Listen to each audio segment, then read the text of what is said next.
नमस्कार दोस्तों, मेरा नाम अमित राठौर और टैक्स सहायता चैनल में आपका स्वागत है। दोस्तों, आज मैं हाजिर आपके सामने फिर से कोई नई वीडियो लेकर।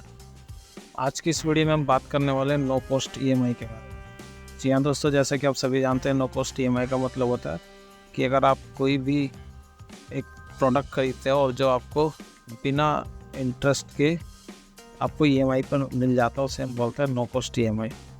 तो जैसे कि आप सभी जानते हैं, अभी दिवाली आने वाली है और सभी कंपनियां नए नए ऑफर्स के साथ अपना प्रोडक्ट्स को सेल कर रही है।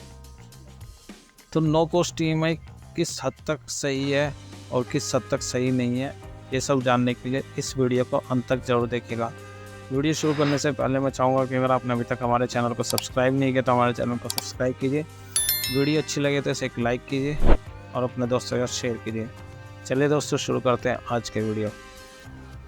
दोस्तों, जैसे कि आप सभी जानते हैं, अभी जो करंटली फ्लिपकार्ट और अमेजोन पर जो सेल चल रही है, हर सेल में जो एक सबसे खास चीज़ देखने को मिलती है वो ये होती है कि कंपनियां कुछ बैंकों के जरिए भुगतान करने पर नो कॉस्ट ईएमआई की सुविधा देती है।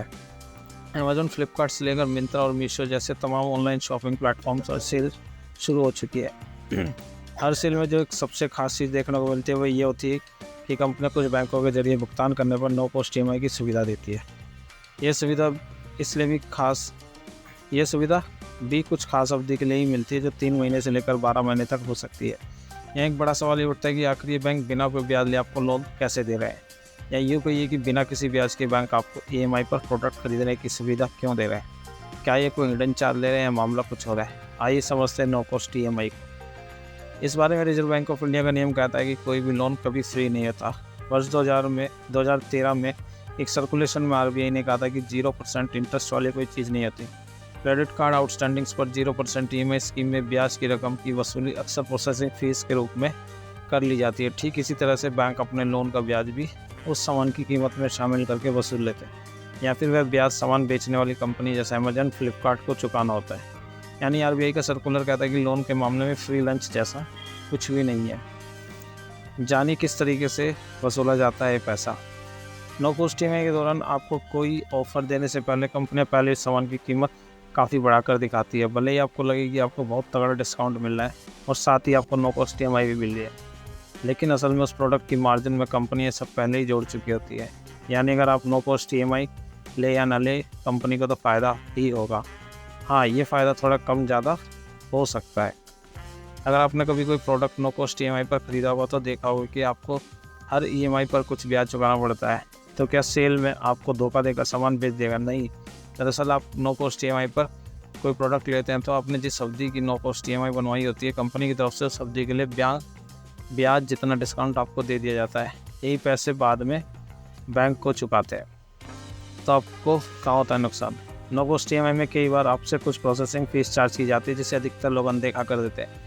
वहाँ भले ही ब्याज की रकम जितना डिस्काउंट कंपनी की तरफ से आपको दिया जाता है, लेकिन जब आप ईएमआई सुविधा लेते हैं तो हर महीने ब्याज पर 18% जीएसटी भी चुकाते हैं।